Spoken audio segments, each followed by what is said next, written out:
Right. Well, good evening, everybody. Hopefully you're seeing and hearing us clearly. My name is Robert Quigley. I am part of the digital team at Highland Council. Some of you might know me. This is quite a strange experience because at the moment we can't actually see who's in the sort of YouTube page watching this. So I know that there are some people there, but we're not quite sure who we're speaking to. So regardless, welcome to this session looking at Read and Write. Absolutely delighted that you're able to come along tonight. I want to introduce Anna, who is with Text Help, the company that have created Read and Write. Just to give you a very, very brief overview of how we've got to this point, that Read and Write is a fantastic tool that many children in Highland have been using for quite some time, but we've never actually had a council-wide licence, and thankfully we were able to get that pushed over the line very recently. And big thanks again to Text Help and to the council for doing this, because this tool is an absolute game changer. And lots of staff have been doing training over the past couple of weeks on how to use Read and Write to help support young people. And this session tonight is really going to show you how you can use the tool to help whoever is at home with you. And hopefully you'll find this really useful. And you've got any questions that you want to ask, the school that your child is attached to is a really good place to go to, because they've had lots and lots of training, so they can help with any technical issues or any questions about how to use it. So without any further ado, I will hand over to Anna, and I'll come back in again at the end. Thank you. Thanks very much, Robert.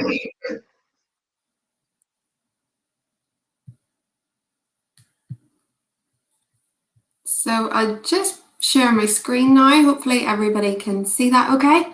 So hello everybody and welcome to this evening's session. Thanks so much for taking the time to join me today, and I hope that you'll find this beneficial.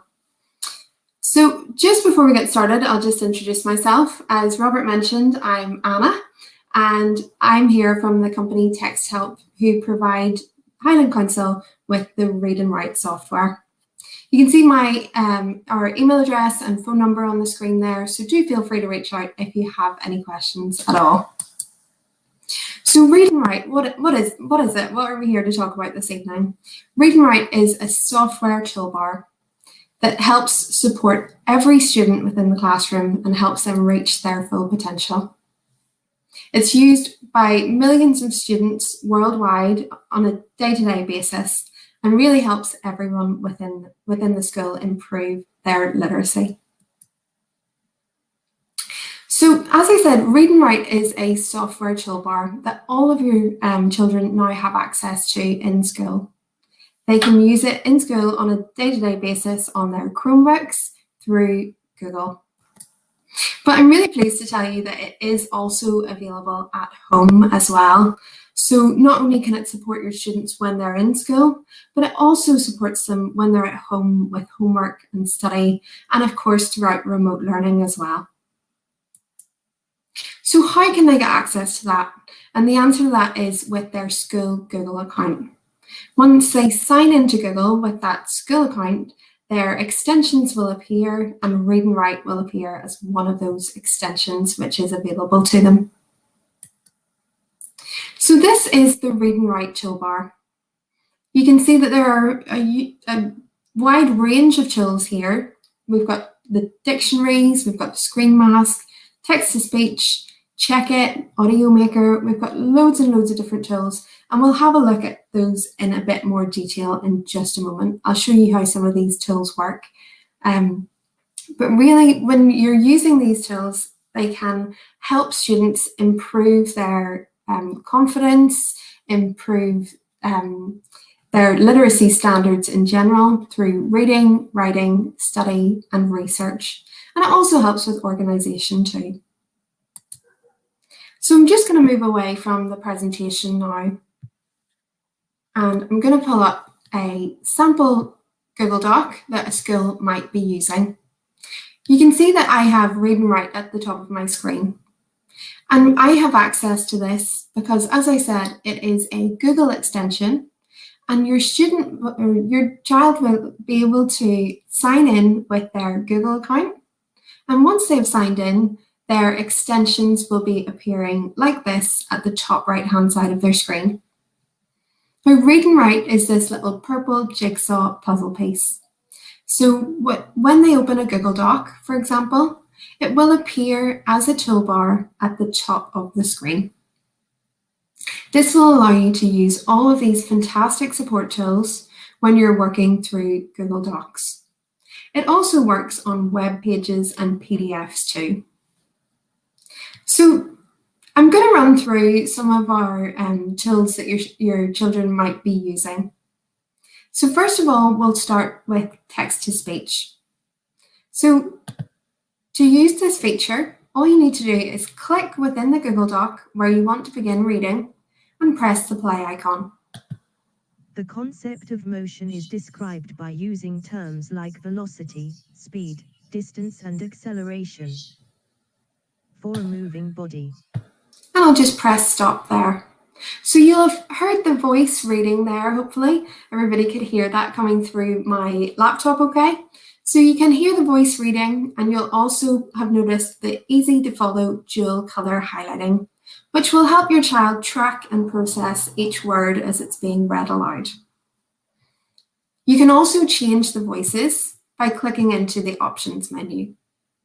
So within the speech, you can select any of the voices that we have available. If it's reading slightly too quickly, then you can adjust the speed of the voice by moving the slider to the left to slow down the voice, or the right to speed up the voice. Press OK and those changes will be saved. Now, in addition to that, we have the dictionary and the picture dictionary as well. So these tools help to support comprehension for any new words that your children may be coming across that they may be unfamiliar with. I remember when I was in school, if I was doing homework, for example, and I asked my mum what a particular word meant, she would always say, oh, go and look it up in the dictionary and that'll help you remember it. Did I always do it? No, I probably didn't. I probably just avoided using that word if I was unsure of what it meant. Now looking back, it's possibly just that my mum didn't always know what the word meant either. So she said, okay, go and look it up in the dictionary. But when you're using a tool like Read and Write, we have the ability to just highlight a word that you're unsure of within the text and click on the dictionary icon on the toolbar. You can see that this brings up a definition for the unfamiliar word. You can even press the little play icon to hear this text read aloud. Noun. An idea, which is often at. And you can see we've got the dual highlighting colours there as well. So you can actually keep the dictionary panel open alongside your Google Doc, and any words that you highlight, like velocity, for example, would be quite a complex word and could be unfamiliar for a lot of students. So they can simply highlight that word, just double click and highlight, and it will give you that dictionary definition. So this helps students identify the meaning of words. We've also got our picture dictionary, which is this little image icon on the toolbar. If I click on that, you can see that the picture dictionary panel opens on our screen as well, and that gives us a visual representation of that unfamiliar word. So an image is often a lot more universal than a word, and also it helps to build that visual link for those keywords as well. You can even insert that into the doc to have that reminder of exactly what that word means. So some students will find this really useful to have a visual aid for any new or unfamiliar terms that they could be coming across. You can close down those dictionary panels when you're not using them. Now we've also got exciting tools like speech to text. So we've already covered text to speech, which is converting the text that's written on the page into speech so we could hear that voice reading the text aloud. But the other tool that we'll look at is the reverse of this. So if any of your children do struggle with typing and they would prefer to use their voice, then they can do that by clicking on the chalk and type icon. So if I turn on this tool, you can see that the microphone went red, and that means that it is live and ready to start recording your voice and turning that into text. So I'll just write down something that we've already written here. So the concept of motion is described by using terms like velocity, comma, speed, comma, distance, and acceleration. So you can see that that has perfectly annotated my voice. It's converted my voice into text, and it's even included that punctuation that I was dictating there as well. You can imagine sometimes speech to text software isn't particularly good, especially with the Northern Irish accent like mine, but you can see that that really is very accurate, even with my accent. So the student has the ability to use that tool if they have a headset with a microphone, or even if they have headphones that have the little microphone, and they can use that to actually type their text using their voice. Now, some other tools that are going to help students when they are writing are things like the prediction tool. So your children may be using, I'm sure they've all got mobile phones and devices, well, depending on what age they are, I suppose, but I'm sure they're all familiar with predictive text, and I'm sure you are as well. So this works in a very similar way to that. We have the option to turn on prediction, and then as I start to type, you can see that this is suggesting different words that I could be trying to use.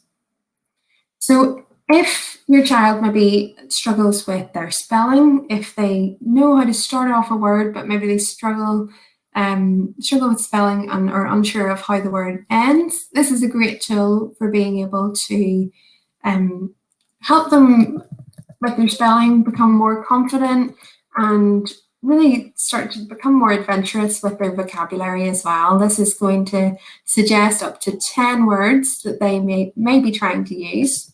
So if I continue, and if any of your children tend to spell words phonetically, maybe they do struggle with spelling and they do tend to write as they think it sounds, like this, for example. You can see I've written physics. Now the spelling is incorrect, but you can see that the prediction panel within Read&Write is actually a dyslexia-friendly spell checker. So even if things are spelled phonetically, it will still suggest the correct term. Now, if I hover over any of the words that are being suggested within that list, it will also be read aloud, so that you've got that verbal reinforcement as well, that you are selecting the correct term. Physics. If I realise that I have made a mistake with my spelling, then I can simply tap, and that will correct that term within the text. So you can see that this is really helping students form more complex sentences and helping to broaden their range of vocabulary as well. Now, you don't need to have the prediction panel open at all times. You can turn that on and off just by tapping on the feature, and you can see that that will be removed. And then once you're ready to, you can add that back in. Of course, your children don't have to select anything from the list. They can type whatever they like, but it's just really there as a guide to help suggest terms and suggest things that maybe they hadn't thought of.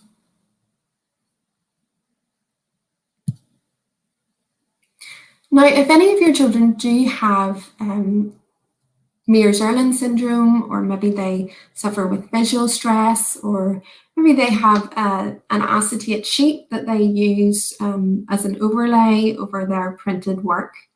So we've got a screen mask built into Read&Write, which will apply that coloured overlay to the screen. If I turn that on, you can see that I have now applied this pale yellow overlay to my screen, which will help a lot of students access content on screen. I've also turned on a reading ruler within Read&Write, which follows my mouse as I'm reading through the text.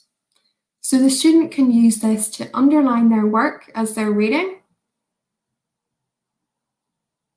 and that will follow the text as they move their mouse down the page.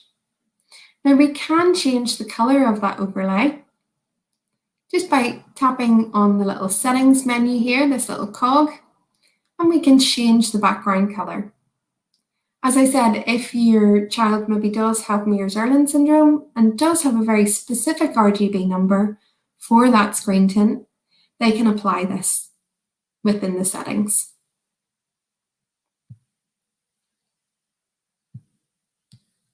And we can just turn off the screen mask again just by tapping on the screen masking icon. Now for any assignments that have been set which involve perhaps reading an article or reading a chapter of a book, for example, as homework, then I'll just remove this text that I've typed with my voice, then you can use the audio maker feature within Read&Write to convert that text into an audio file. So perhaps you have more than one child at home at the moment who is trying to learn remotely, and perhaps you don't have a device for everybody while you're all perhaps working from home and remote learning as well. So what do you do when everybody needs access to a device at the same time?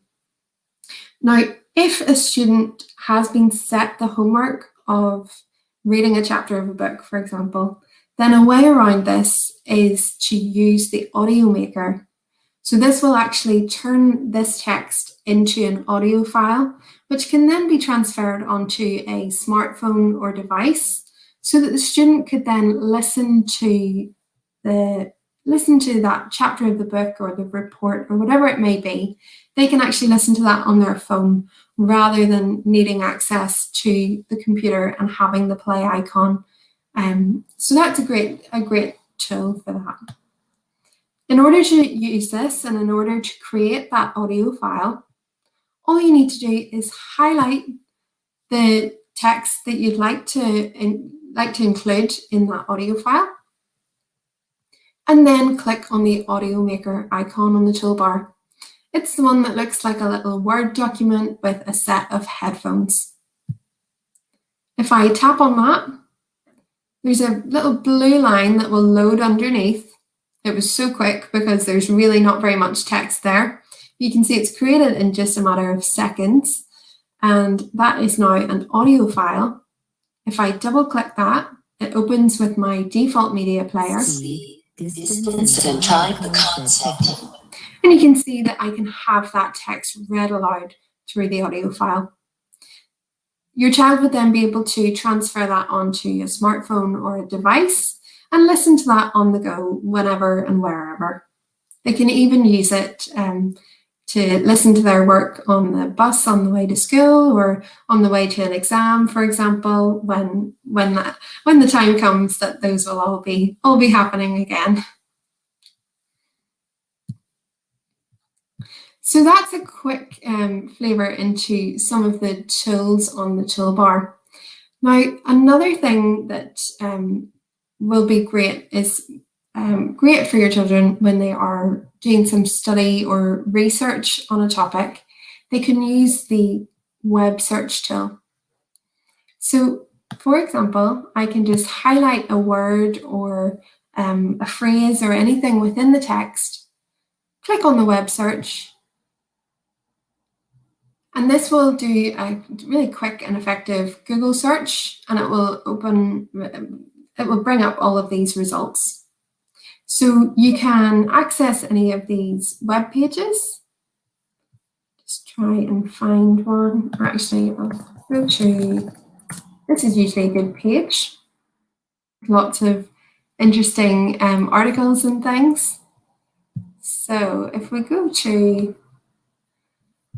this web page, for example, so when your students or when your children are learning online at home and they are carrying out some research on the web, quite often you'll find that they're confronted with different pop-ups. There might be videos and things over at the right-hand side.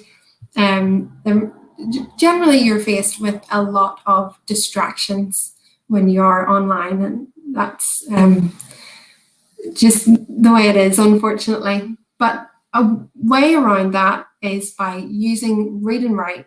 Now, the toolbar won't automatically appear at the top of the screen as it does when you're working on Google Docs, but you can simply tap on the little Read and Write icon on your Google Chrome toolbar at the top right-hand side of my screen. Hopefully everybody can see that. Again, it's just a little purple jigsaw puzzle piece. So you can see that when I tapped on that, we do now have access to the web toolbar.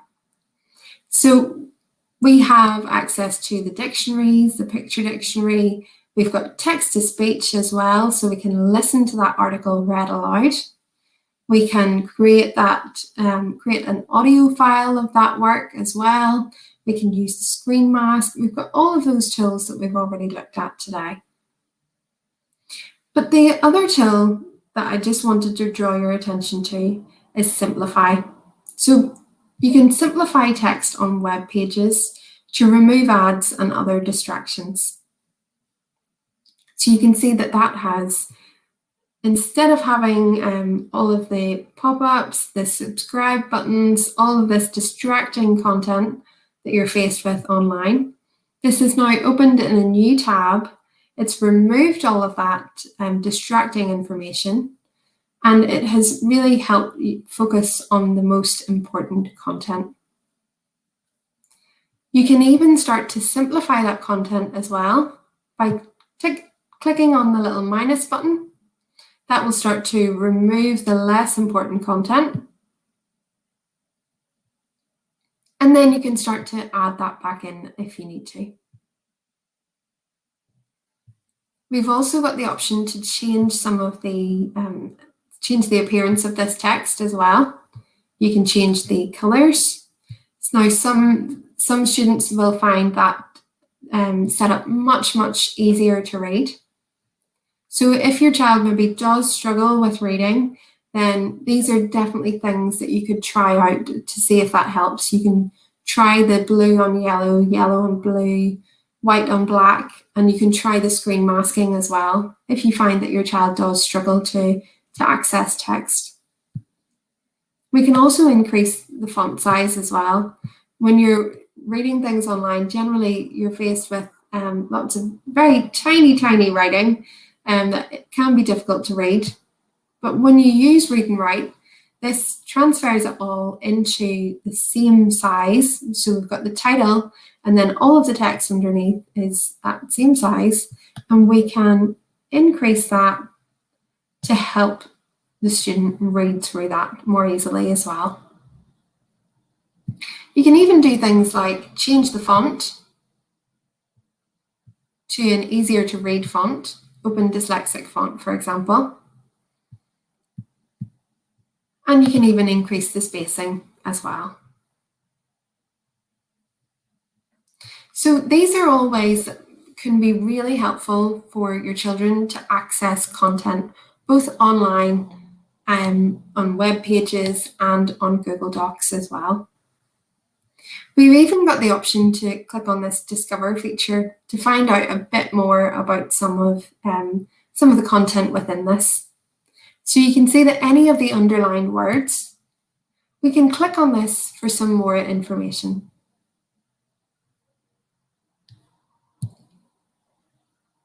And that will give you some more text. Sometimes it will even give you images and things as well to make your learning a bit more interesting and a bit more exciting. And it also means that you won't find yourself sort of Googling terms that you're coming across within the new article that you're reading. You've got this Discover feature so that you can simply discover a bit more about the content within that topic. And you can just close that down when you're ready.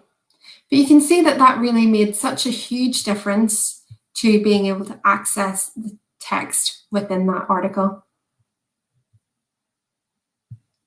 Now, if I pop back over to my Google Doc, we'll just have a look at some more tools as well. So if any of your children do have, if English isn't their primary language, we do have the translator built into Read&Write as well.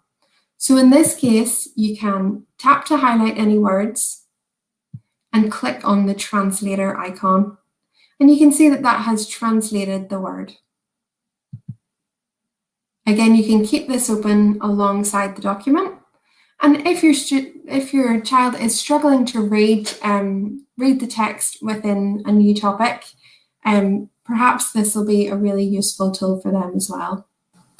Also, if any of your children are studying French or Spanish or German, for example, they can even use this as a translator to help them with their MFL studies too.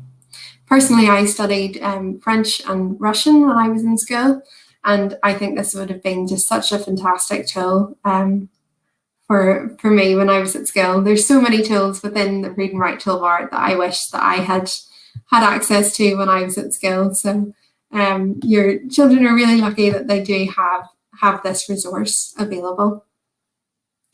So another thing that can be really useful, we'll actually pop back to a web page now. So another really useful tool when your children are studying online is the study skills highlighters. So as I said, Read&Write helps with not just reading and writing, but it does help with study, research, and organization as well. So we do have the highlighters within Read&Write, and we can start to highlight any important information within a web page or a PDF or a Google Doc. We can highlight anything that's really useful,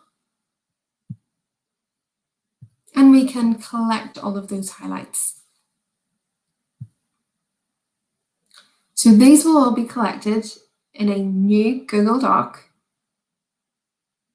which pulls all of that information out for the student, so that if they were writing an essay, for example, and they did need to include quotations to back up their findings, then they can use the highlighters, they can add their quotation marks around that text and include that within their essay to back up their work.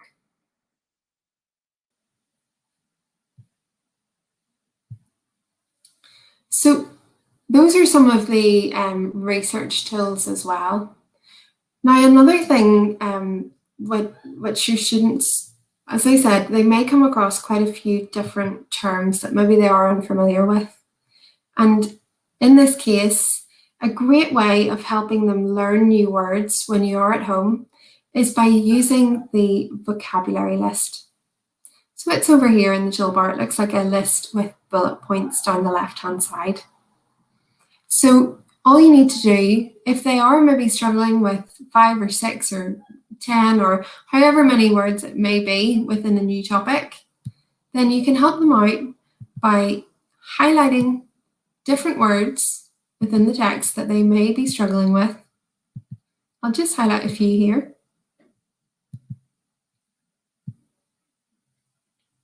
And then once you have selected them all and highlighted them using any of the highlighters within Read&Write, we can click on the vocabulary list. And this will create a brand new Google Doc, which your child can use as a study and revision tool. So you can see we've created a vocabulary list just in a matter of seconds here. It's pulled in the word, the definition, and when available, it will pull in the picture dictionary representation as well. So you can really easily create these revision guides and these vocabulary lists for your children to help when they are learning a new topic or if it comes to revision, or you can even create visual timetables as well. So that's a great way of students being able to expand their range of vocabulary and learn some new information within a topic. We've even got space for notes as well. So sometimes your teachers may set work or homework in this column. So if it's a primary school level, you may be asked to use the word in a sentence, for example, and you may find that the homework could be set in that column. So we can simply edit any of these as well.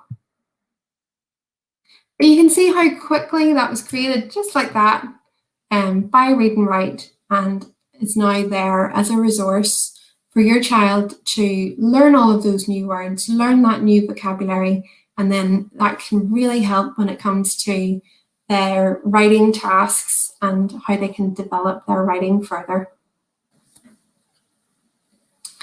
So I don't want to show too many tools today. You can see that it is a wide-ranging toolbar. There are lots of tools available there. So I don't want to overwhelm you with too many features or anything today, but hopefully that has given you like a good a good basic introduction to some of the tools within the toolbar and how they can help when your children are reading, writing, studying, and researching as well.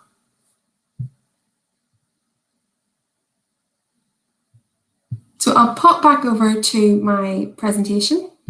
And now if anybody does have any thoughts or questions, then you can pop those into the chat panel down the right-hand side of the screen, and we can answer those this evening. Either Robert or I can answer those. Or you can, of course, reach out to us. So you can reach out to the school in the first instance, or if you have a specific question about Read&Write, you can feel free to reach out to me using, or any of the customer care team, using the email address customercare@texthelp.com. And we'd all be more than happy to help you out. So please do get in touch if you do have any questions at all. Now, I am going to pop back over to the panel. I'll remove myself from the stream here. And I'm not sure, I think Robert is going to pop back on in just a sec. So we will be able to, I can see that we don't have any questions coming through in the chat on the right-hand side. Let me see. So will this toolbar only work in Chrome, or can it be, I'll just add Robert to the stream here. Here we go. Hi, Robert. Hi, Anna. Have we got some questions? So there's just one question there. So will this toolbar only work in Chrome, or can it be used in other browsers as well? So Read&Write does work across, we've got Read&Write for Windows, Mac, Google Chrome, and the iPad and Android tablet apps as well. So it does work across all devices. Now, probably the way that they will be using it in school is generally through Google Chrome. So that's why we were showing Google Chrome this evening. But there are other options available for accessing Read&Write. So if you do only have an iPad at home, then we can certainly help you out with accessing Read&Write on an iPad as well.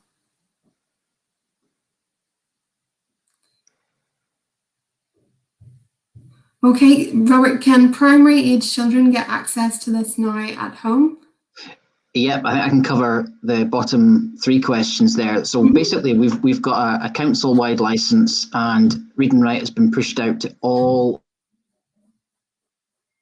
pupils, so appearing on their Chromebooks when they go into any of the Google tools. So when they open up Google Docs, Read&Write should appear. And as Anna was showing you, even if it doesn't appear, they can click on the jigsaw at the top, and then it will open up the toolbar on whatever they're actually working on. So it has been pushed out to all pupils. If it's not working for your child, if you speak to your school, we can have a look at that. Gmail part won't have any impact at all on Read and Write being pushed out. Basically, we've force installed it to all pupils, so it should now be available. I should have said, or I'm not sure if Anna mentioned, that you can also obviously close the toolbar down. So if you don't want to have it open for a certain time, you can also do that. So it doesn't have to stay open. But for a lot of children, it's useful to have it open as often as they need to.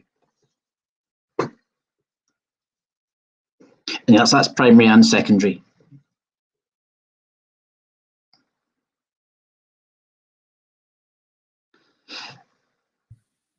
Yes, question about the presentation. Yes. I'm sorry, Anna, go for it. Yes, so the presentation will be available to watch back later, yes, just via the same link. It will turn into the recording link now, so you'll be able to share that link and watch it again. Yeah, and I will also put this presentation link onto the Digital School Hub, where all of the sort of material, recordings and everything are kept. On the Digital School Hub, there's also a page just for Read and Write. And on that page, we've actually got some tutorial video guides that Anna has given us, which you could use with your child at home. There's about, I think, 12 videos that go through all of the different processes that you might want to use Read and Write for. So if you want to let your children have a look at that as well, that's another good place to look. If you just Google Digital School Hub, it'll come up and you can click on the page that has got Highland, sorry, the page that's got Read and Write on it. Yeah, Vicky's saying there that they've just installed it during the presentation and they've had a play around and they think it's fab. That's great to hear.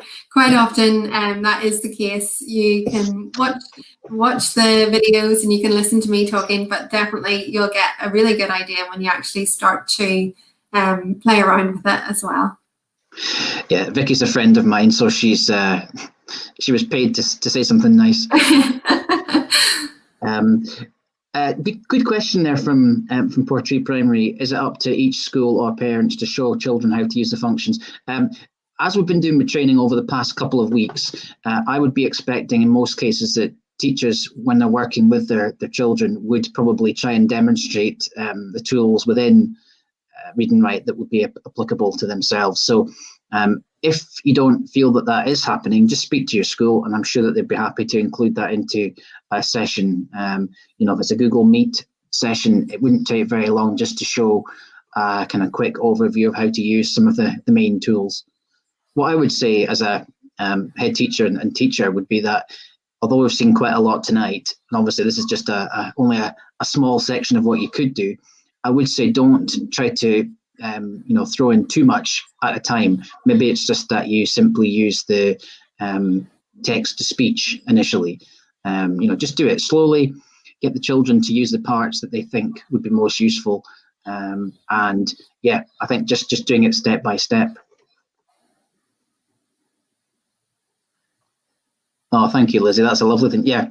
It's quite important, I think, to say that although Read and Write is or has been designed as a tool to support children with literacy difficulties, dyslexia, dyspraxia, those kind of things, it actually will benefit all children. And I think that's a really key part, is there are some children who don't have any diagnosis, don't have any apparent, literacy difficulties, and it will just actually give them an extra help. So I think that's one of the things that Read and Write almost promotes themselves on, is the fact that it's not just for children who have got, dyslexia or any kind of condition like that. I don't know if you want to speak about that kind of the whole children thing. Yeah, absolutely. Read and Write has been around for over 20 years now. It has developed over that time hugely. It did start off, as Robert says, as a tool to support those with specific literacy difficulties such as dyslexia or any of those additional needs.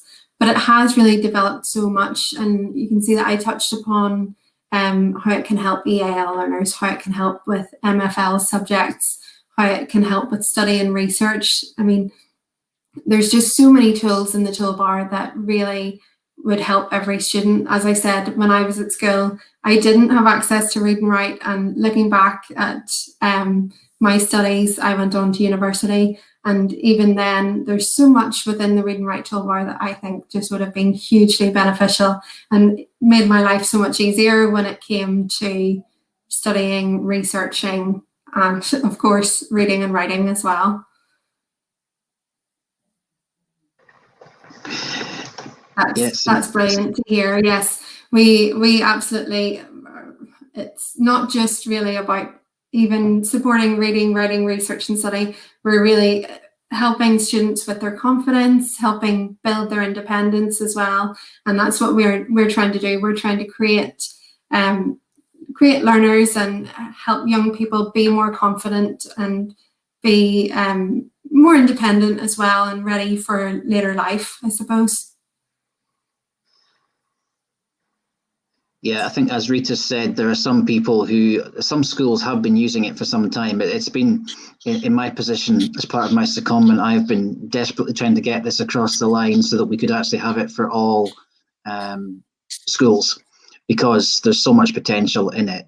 So yeah, really pleased that we've got it now for everybody. So staff, pupils, and yeah, as Anna says, it's going to be a bit of a game changer, I think.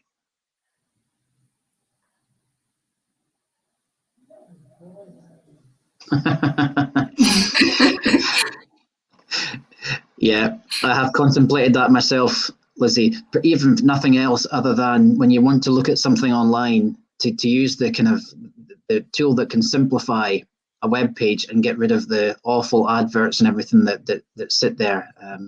Yeah, can absolutely agree with that. Yeah, I know we've heard of teachers even using it to, if they've been given a huge 50-page report to read or something, they quite often use the audio maker and listen to it whenever they're making dinner or whatever it may be. So yes, absolutely, everybody can use it. Actually, I hadn't thought of that. So if you're going for a run, you could actually, if you've got papers to read, you could actually have it turn into an MP3 and then listen to it while you're running. Exactly. Yeah, and I think the beauty is, as Ian said here, his son is in S4. This can be used from, in theory, any age, from nursery all the way through to secondary school. And as long as your child has got a Google account, they can get access to this. If they don't have a Google account, because there are some nursery children who have just started nursery and perhaps don't have one, just speak to your school and we can get them their account. And it's basically the account that's got, my one would have been robert.quigley@millburnacademy.org.uk. So it's the one that's linked to your feeder secondary school. Fiona, yes, this link that you've actually just joined, when you click on that link after this is finished, you'll be able to watch the whole thing over again. Oh, and Thomas is on fire here. He's got it installed onto Windows now. Absolutely, yeah, that's what it's there for. Use it and make the most of it. And yeah, on that point of using on a Windows device, obviously the children have got their Chromebooks, but if you've got a computer at home that's got Windows, as long as you open it with Chrome, then it will appear as a toolbar. So you just need to log in to Google Chrome on your Windows laptop, and the toolbar will appear. So it can be used on a Chromebook or a laptop as well.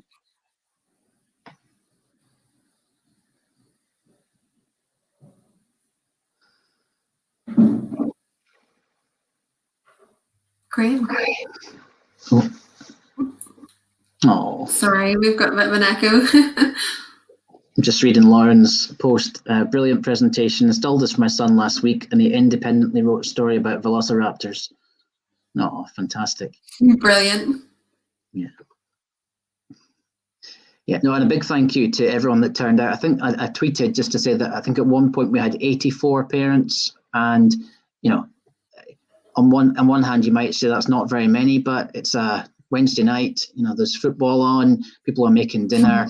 I think to give up your time to come along and check this out is really good, and that's the reason why we wanted to make sure it was recorded, so that if you weren't able to come to it live, that you could actually then actually follow it again later.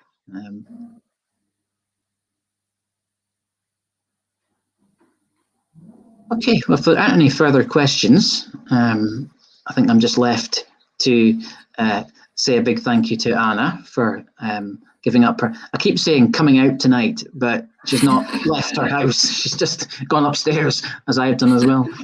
But a big thank you to Anna for putting on this session, and genuinely thank you to the parents for coming along and supporting this and finding out more. And as I say, if you have got any questions, please speak to your school, because they'll be able to give you help. And if they can't, they can come back to me, and I can come to Anna, and we can find out the answer to your question.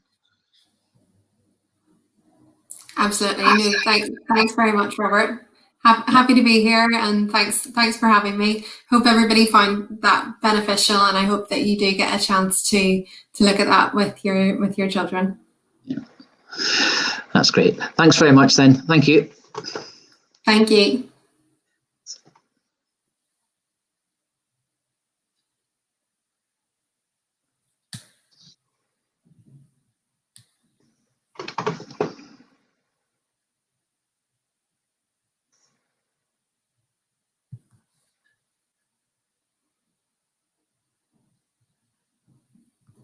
Brilliant. Thanks very much, everybody. I'm going to end the broadcast now, but do feel free to reach out to us if you have any further questions.